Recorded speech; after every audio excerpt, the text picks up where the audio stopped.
చూడండి, వాక్యంలోనికి వెళ్దాం. నిర్గమకాండము 25వ అధ్యాయము 8వ వాక్యాన్ని చదువుకుందాం. నేను వారిలో నివసించినట్లు వారు నాకు పరిశుద్ధ స్థలమును నిర్మింపవలెను. ఈ సందర్భం మోసే కాలములో దేవుడు మోసేతో మాట్లాడిన మాట. ఈ సందర్భం అసలు ఏంటి, ఈ సందర్భం ఏంటి అనే మాటల్లోనికి మనం వెళ్ళినట్లయితే, దేవుడు అంటున్నారు కదా, ఇదిగో ఇజ్రాయేలీయులు గుడారాల మధ్యలో నాకు కూడా ఒక గుడారం వేయండి, ప్రత్యక్షపు గుడారాన్ని నిర్మించండి, నేను వారితో కలిసి జీవిస్తాను, నేను వారితో నివాసం ఉంటాను అని మోసేకు చెప్పాడు దేవుడు. అన్నట్లుగానే ఈ మోసెస్ దేవునికి ప్రత్యక్షమైన గుడారము మరి కట్టించాడు. అలాగనే కట్టించినప్పుడు దేవుడు ఆ ప్రత్యక్షపు గుడారంలో నీవు ఉండడం, ఏదైతే మాట్లాడాలో అవన్నీ కూడా మాట్లాడటం, ఇలాగున ఇజ్రాయేలీయులు అరణ్యంలో నడిచినప్పుడు జరిగింది. ఈ సందర్భంలోనికి కాస్త మనం లోతుకి వెళ్ళి ప్రత్యక్షపు గుడారాన్ని ఒక్క మారు మనం వివరంగా మాట్లాడుకున్నట్లయితే, ఇక్కడ మనకి కనిపిస్తుంది ఏది, ఆదికాండములో 3వ అధ్యాయము 8వ వాక్యం. అక్కడ మనకి కనిపిస్తుంది ఆదాముతో దేవుడు సహవాసంలో ఉన్నట్లుగా మనకు కనిపిస్తుంది. అలాగనే ఇప్పుడు మనం చదువుకున్న మాట ప్రకారంగా 25వ అధ్యాయము 8వ వాక్యం నిర్గమకాండం ఇజ్రాయేలీయులతో ప్రత్యక్ష గుడారములో సహవాసం ఉన్నట్లుగా దేవుడు మనకి కనిపిస్తూ ఉన్నాడు. అంతేకాకుండా మన కాలానికి వచ్చేసరికి 1 కొరింథీ 3వ అధ్యాయము 16వ వాక్యంలో మనకు కనిపిస్తూ ఉంది, ఆయన మన దేహాన్ని గుడారంగా చేసుకుని మనలో జీవిస్తూ ఉన్నట్లుగా మనకు కనిపిస్తూ ఉంది. అంతేకాకుండా ఇంకా కాస్త మనం ముందుకు మాట్లాడుకుంటే, ఈ భూమి అంతమైపోయిన తర్వాత ఆకాశము, నక్షత్రాలు, సూర్యుడు, చంద్రుడు మొత్తం అంతమైపోయి క్రొత్త ఆకాశము, క్రొత్త భూమి వచ్చినప్పుడు ఆ భూమి మీద 1000 సంవత్సరాల పరిపాలన జరుగుతుంది. ఆ పరిపాలనలో కూడా దేవుడు మనుష్యులతో నివాసం చేస్తున్నట్లుగా మనకి ప్రకటన గ్రంథములో 21వ అధ్యాయము 3వ వాక్యంలో మనకి కనిపిస్తూ ఉంది. అంటే ఈ మాటల ప్రకారంగా మనము చెప్పుకున్నట్లయితే, ఆది కాలంలో కానివ్వండి, ఇజ్రాయేలీయుల కాలంలో కానివ్వండి, మన కాలంలో కానివ్వండి, 1000 సంవత్సరాల పరిపాలన కాలంలో కానివ్వండి, ఈ 4 కాలాల్లో కూడా మనం ఏం చూస్తూ ఉన్నాం, దేవుడు మనుష్యులతో నివాసం ఉన్నట్లుగా, దేవుడు మనుష్యులతో సహవాసం చేస్తున్నట్లుగా మనం చూస్తూ ఉన్నాం. అంటే దేవుడు ఏం కోరుకుంటూ ఉన్నాడు, మనుష్యుల దగ్గర ఏం కోరుకుంటూ ఉన్నాడు, సహవాసాన్ని కోరుకుంటూ ఉన్నాడు దేవుడు. ఇలాగను మనము చెప్పుకుంటా కాస్త ఇంకా ముందుకు వెళ్ళినట్లయితే, ఇక్కడ మనకి కనిపిస్తూ ఉంది కదా, నిర్గమకాండములో 27వ అధ్యాయము 1వ వాక్యములో, మరియు 5 మూరల పొడుగు 5 మూరల వెడల్పు గల బలిపీఠమును తుమ్మకర్రతో నీవు చేయవలెను అని అన్నాడు. ఈ మాటను బట్టి ప్రత్యక్షపు గుడారాన్ని కాస్త మనం వివరించుకుంటే మనకి మరింత వివరంగా మనకు తెలుస్తుంది. ప్రత్యక్షపు గుడారము అని అంటే 3 భాగాలుగా మనకు కనిపిస్తూ ఉంది. మొదటి భాగము ఆవరణము, 2వ భాగము పరిశుద్ధ స్థలము, 3వ భాగము అతి పరిశుద్ధ స్థలము. ఆవరణములో మనకు 2 మాటలు కనిపిస్తూ ఉన్నాయి, ఒకటి బలిపీఠము, 2వది గంగాళము. అలాగనే పరిశుద్ధ స్థలములో మనకు 3 మాటలు కనిపిస్తూ ఉన్నాయి, ఒకటి రొట్టెల బల్ల, 2వది దీపవృక్షము, 3వది ధూపవేదిక. అలాగనే అతి పరిశుద్ధ స్థలములో కూడా మనకి 3 కనిపిస్తూ ఉన్నాయి.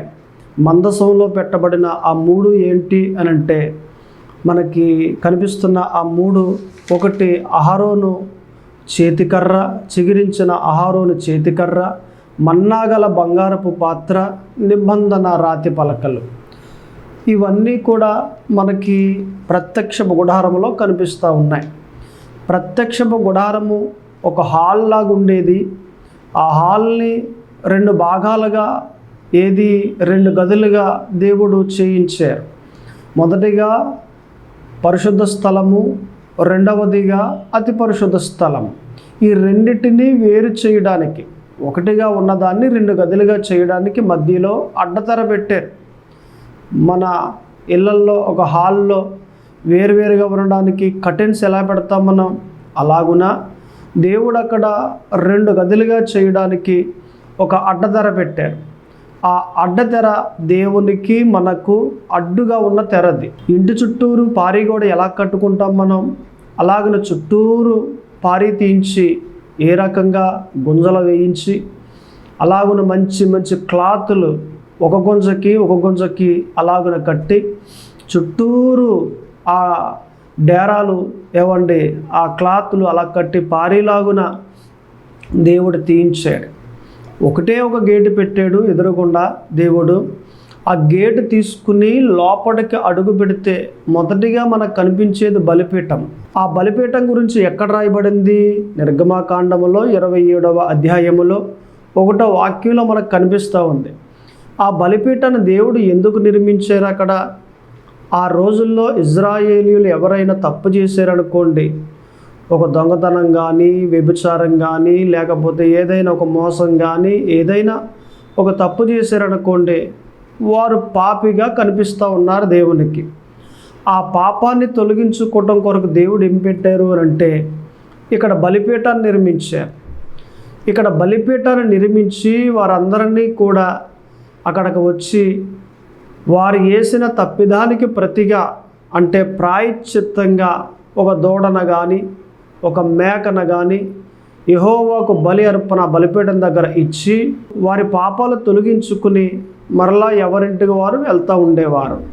అంటే చేసిన తప్పిదానికి ప్రాయశ్చిత్తంగా ఏదో ఒకటి యెహోవాకు బలిస్తూ ఉండేవారు వారి పాపాన్ని తొలగించుకోవటం కొరకు. అంతేకాకుండా మనం ఇంకా కాస్త ముందుకెళ్ళినట్లయితే, ఏది మన జీవితం గురించి మనం ఆలోచన చేసినట్లయితే, ఆనాడు ఆ సంఘానికి బలిపీఠాన్ని ఏర్పాటు చేశాడు. పాపాలన్నీ కూడా అలాగున తొలగించుకుంటూ ఉన్నారు. మరి ఈరోజు మన కాలంలో దేవుడు సంఘము అంటే మనము ఎలాగున పాపాలు తొలగించుకుంటూ ఉన్నాం? యేసు ప్రభు దగ్గరకు వచ్చి ఆయన పాదాలు పట్టుకుని క్షమాపణ కోరితే ఆయన క్షమిస్తూ ఉన్నాడు.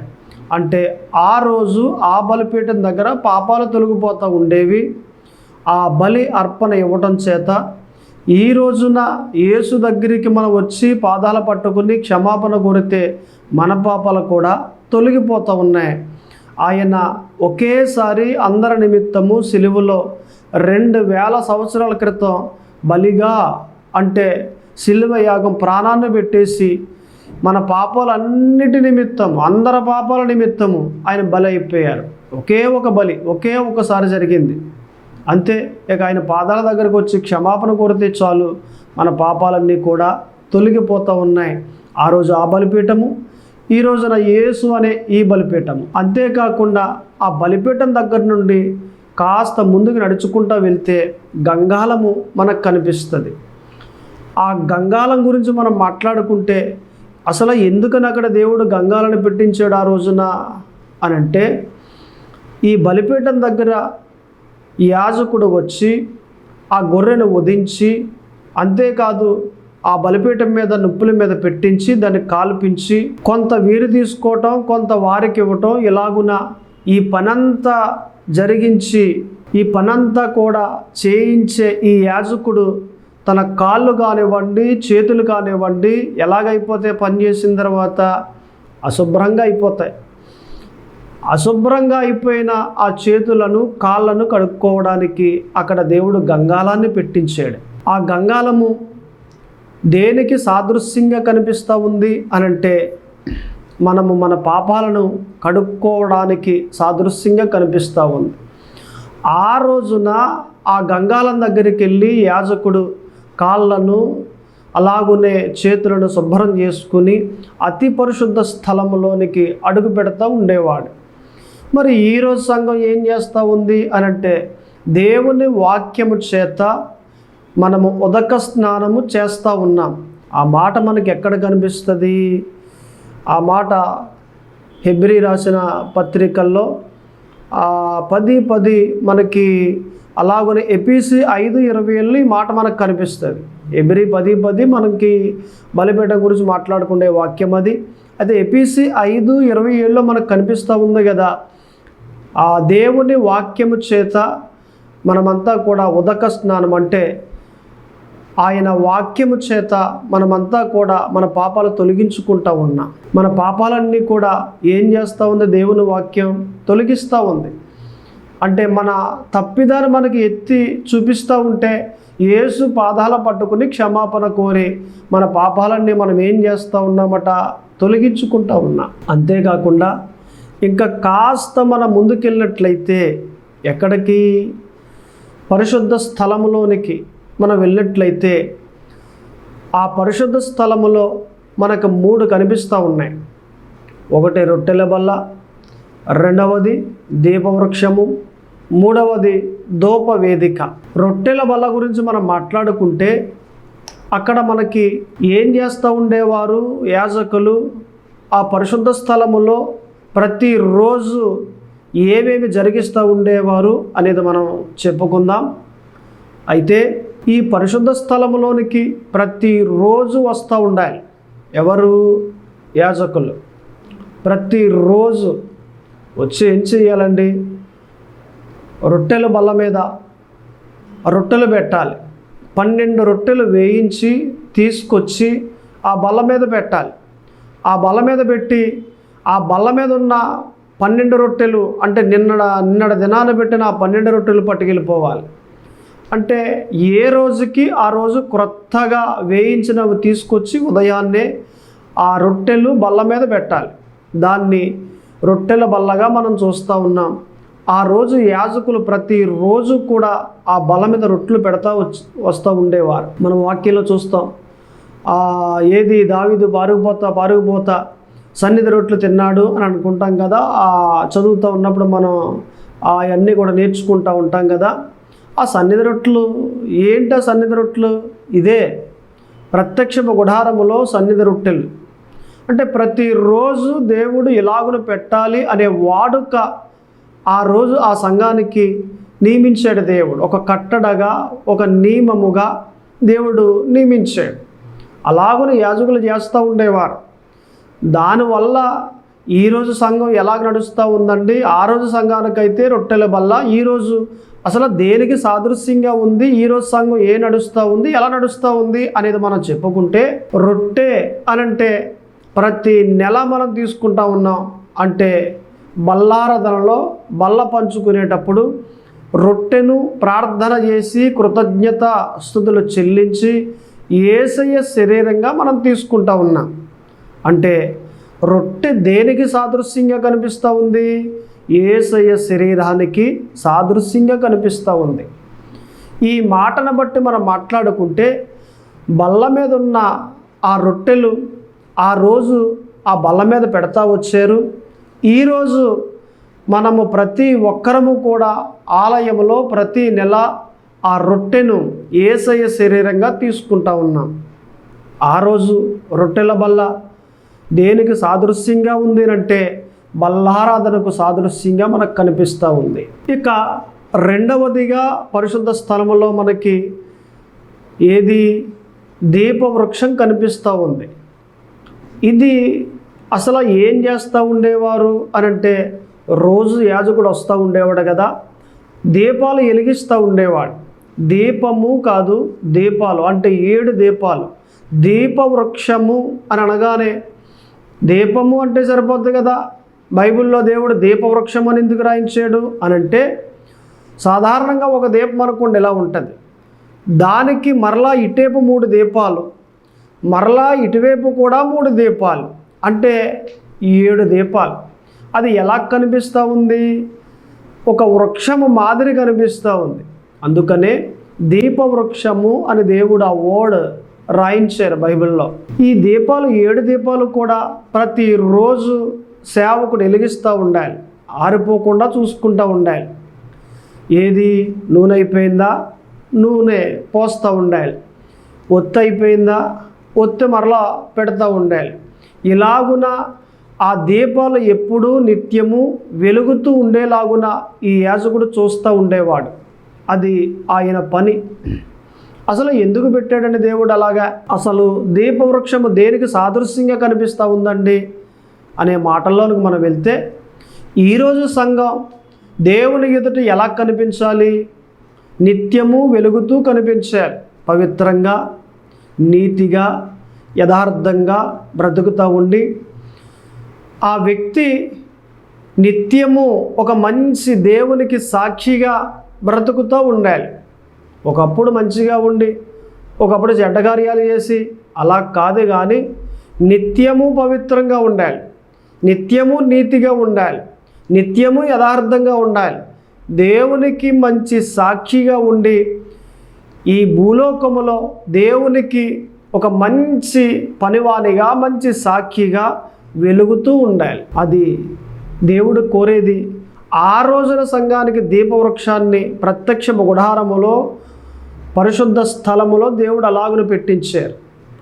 ఈరోజు మనమంతా ఎలాగునో ఉండాలని పరిశుద్ధాత్మ దేవుడు కోరుతూ ఉన్నాడు.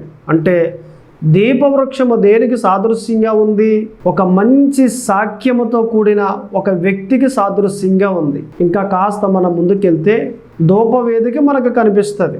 అదే పరిశుద్ధ స్థలములో ధూపవేదిక అనంటే ధూపం వేస్తూ ఉండేవారు. ఒక వేదిక, ఆ వేదిక పైన ధూపం వేస్తూ ఉండేవారు. ఆ మాట మనకు ఎక్కడ రాసుంది? మనం చూసినట్లయితే నిర్గమాకాండములో 30వ అధ్యాయములో 1వ వాక్యములో ధూపవేదిక గురించి ఉంది. అలాగునే నిర్గమాకాండము 25వ అధ్యాయంలో 31లో దీపవృక్షం గురించి మనకి కనిపిస్తూ ఉంది. అలాగునే నిర్గమాకాండములో 25వ అధ్యాయము 23వ వాక్యములో ఏది బల్ల గురించి, రొట్టెల బల్ల గురించి అక్కడ మనకు కనిపిస్తూ ఉంది. అయితే మనం దేని గురించి మాట్లాడుకుంటున్నాం ఇప్పుడు? వేదిక, ధూప వేదిక గురించి మనం మాట్లాడుకుంటా ఉన్నాం. ఈ ధూప వేదిక ఏమండి దేనికి సాదృశ్యంగా మనకు కనిపిస్తూ ఉంది అని అంటే ప్రార్థనకు సాదృశ్యంగా కనిపిస్తూ ఉంది. నిజానికి ఆ రోజున యాజకుడు ఏం చేస్తూ ఉండేవాడు? రోజు ఉదయాన్నే వెళ్ళి రొట్టెల బల్ల మీద రొట్టెలు పెట్టి దీపవృక్షం ఏమండి ఆ దీపాలన్నీ కూడా వెలిగిస్తూ ఉండి, అంతేకాకుండా ఈ ధూప వేదిక మీద ఏమండి ఏది సాంబ్రాణి అట్టి మాదిరి ఏమండి పొడి వేసి అక్కడ దేవునికి ధూపం వేస్తూ ఉండేవాడు. ఈరోజు కూడా మనం ఏం చేయాలి? ప్రతిరోజు దేవునికి ప్రార్థన చేస్తూ ఉండాలి. అంటే ప్రార్థనా ధూపాన్ని ఎవ్రీడే దేవునికి ఆ ధూపం, ప్రార్థనా ధూపం వేస్తూ ఉండాలి. ఉదయాన్నే లేవాలి, ప్రార్థన చేయాలి. అంతేకాకుండా మధ్యాహ్నం ఖాళీగా ఉందా? మధ్యాహ్నం కూడా ప్రార్థన చేయాలి. సాయంత్రం ఖాళీగా ఉందా? సాయంత్రం కూడా ప్రార్థన చేయాలి. ఇలాగున ప్రతిరోజు దేవునికి ప్రార్థనా ధూపాన్ని మనం వేయాలి. ఇలా వేసే వారిగా మనం ఉండాలి. అంతేకాకుండా మనం కొంచెం ఈ ప్రత్యక్ష గుడారం గురించి నామాలు అంటే పేర్లు మనం తెలుసుకున్నట్లయితే, ఈ ప్రత్యక్ష గుడారానికి 3 పేర్లు మనకు కనిపిస్తూ ఉన్నాయి. ఉండడానికి ఇంకా పేర్లు ఉన్నాయి, కానీ నేను మీకు 3 పేర్లు చూపిస్తాను. పరిశుద్ధ గుడారము నిర్గమాకాండములో 25వ అధ్యాయము 8వ వాక్యంలో మనకు కనిపిస్తూ ఉంది. సాక్ష్యము గుడారము సంఖ్యాకాండము 17వ అధ్యాయము 7వ వాక్యం, నిర్గమాకాండము 29వ అధ్యాయము 42వ వాక్యం. యెహోవా గుడారము మొదటి రాజుల గ్రంథము 2వ అధ్యాయము 28వ వాక్యం. అంటే యెహోవా గుడారం అని పేరు. ఇలాగను మనం ఆలోచన చేస్తే ఈ ప్రత్యక్షపు గుడారానికి ఏవండి ఇలాగున 3 పేర్లు మనకి కనిపిస్తూ ఉన్నాయి. అంతేకాకుండా మనం కాస్త ఇంకా లోతుకి వెళ్ళినట్లయితే ఈ పరిశుద్ధ స్థలం దాటి మనం ఏది ఒక డేరా ఉందని చెప్పానే, ఆ డేరా తీసుకుని లోపలికి అడుగు పెడితే లోపల అతి పరిశుద్ధ స్థలం, అందులో మందసం ఉన్నది. ఆ మందసంలో 3 మరలా మనకు కనిపిస్తూ ఉన్నాయి. మన్నాగల బంగారపు పాత్ర, చిగిరించిన అహరోని చేతికర్ర, నిబంధన రాతి పలకలు. మందసం పైభాగంలో కూడా కరుణాపీఠం ఉన్నది. కరుణాపీఠం మీద 2 కెరూబులు మనకి కనిపిస్తూ ఉన్నాయి. అయితే కరుణాపీఠం అనేది యేసుక్రీస్తు వారికి సాదృశ్యంగా ఉంది. అంతేకాకుండా ఈ మందసము దేవునికి సాదృశ్యంగా మనకు కనిపిస్తూ ఉంది. ఎందుకంటే మందసము అనేది దేవుడు ఉన్నాడు అని అర్థం. ఇజ్రాయేలీలో మందసం ఉంది అని అంటే దేవుడు ఉన్నాడు. మందసం పలానా దేశస్తులు పట్టుకెళ్ళిపోయారు అని అంటే దేవుడు బయటికి వెళ్ళిపోయాడు వారిలో నుండి అని అర్థం. దేవుని ప్రభావం బయటికి పోయిందని అర్థం. అలా ఫీల్ అవుతూ ఉండేవారు, అలాగ ఆలోచన చేస్తూ ఉండేవారు. ఆ మాట కూడా నిజమే. అంటే దేవుని మందసము దేవునికి సాదృశ్యంగా కనిపిస్తూ ఉంది.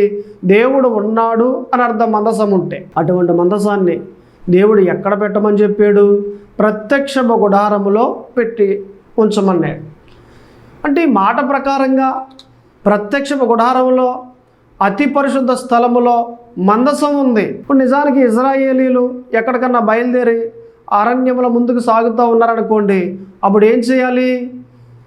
ఇవన్నీ గోడలు కాదు కదా, ప్రత్యక్ష గుడారము గుంజలు, క్లాతులు, డేరాలు ఇవన్నీ కూడా వీటితోటే కట్టించాడు కదా దేవుడు. ఇవన్నీ మోసుకుంటూ ప్రయాణమై వెళ్ళాలి.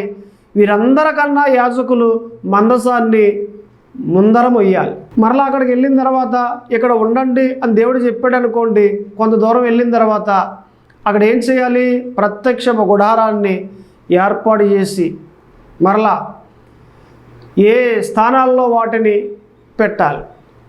ఇప్పుడు అతి పరిశుద్ధ స్థలంలో మనకి మందసం కనిపిస్తూ ఉంది. ఈ మందసం గురించి మనం మాట్లాడుకునే ముందర ఈ అతి పరిశుద్ధ స్థలానికి అలాగునే పరిశుద్ధ స్థలానికి మధ్యలో అడ్డుతెర ఉంది.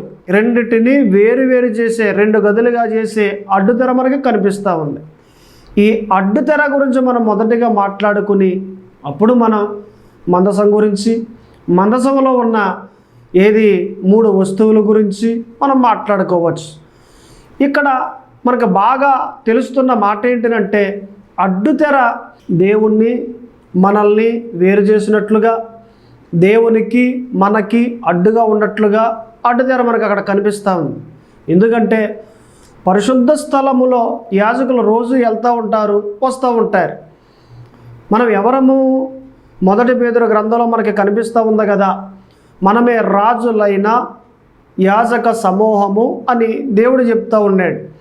అంటే యాజకులు వెళ్ళే పరిశుద్ధ స్థలము దేనికి సాదృశ్యంగా కనిపిస్తూ ఉంది? మనకు అనంటే మనుష్యులందరికీ సాదృశ్యంగా కనిపిస్తూ ఉంది.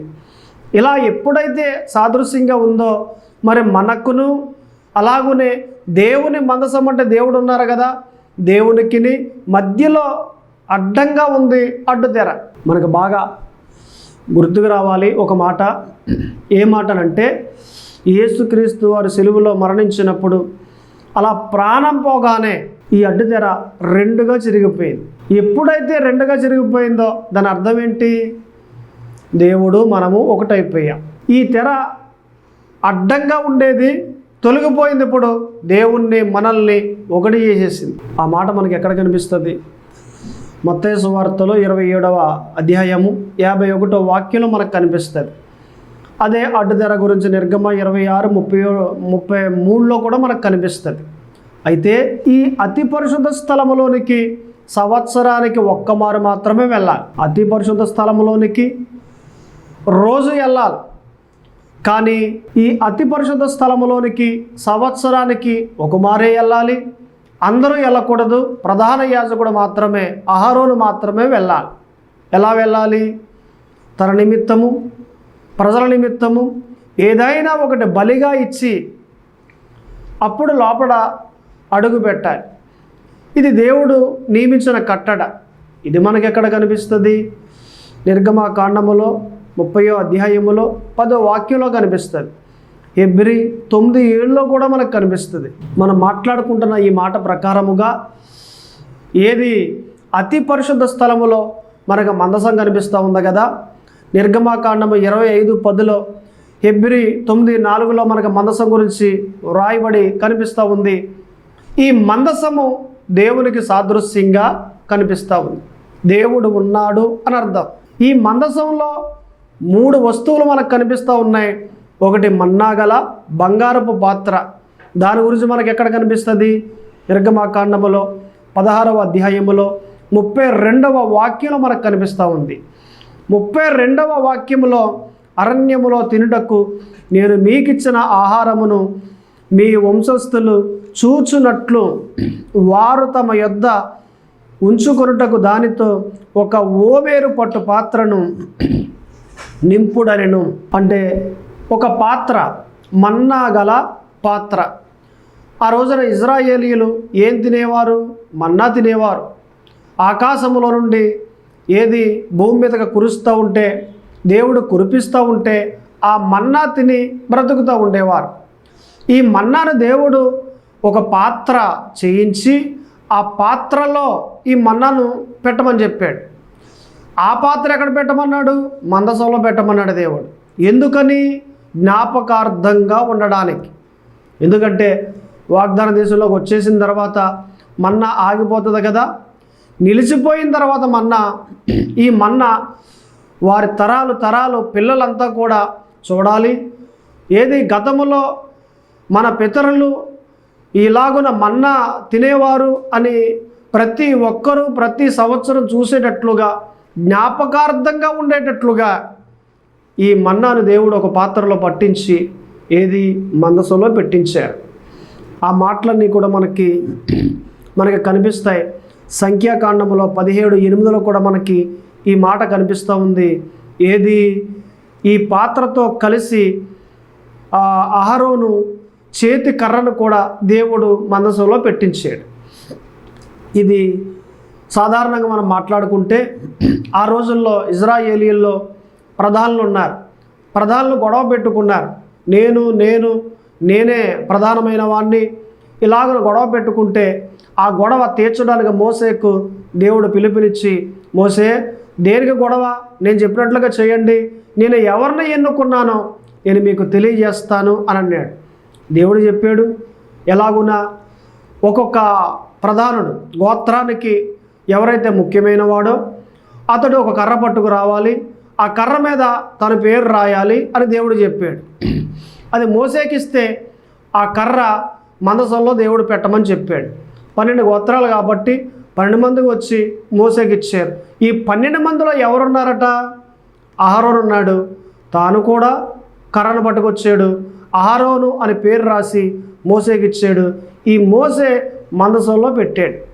దేవుడు చెప్పిన మాట ఏంటి అంటే, ఇదిగో పెట్టిన తర్వాత మరనాడికి ఎవరి కర్ర అయితే చిగురు పట్టుద్దో, బాధపు కాయలు కాస్తుందో వారిని నేను ఎన్నుకున్నట్లు అని చెప్పాడు.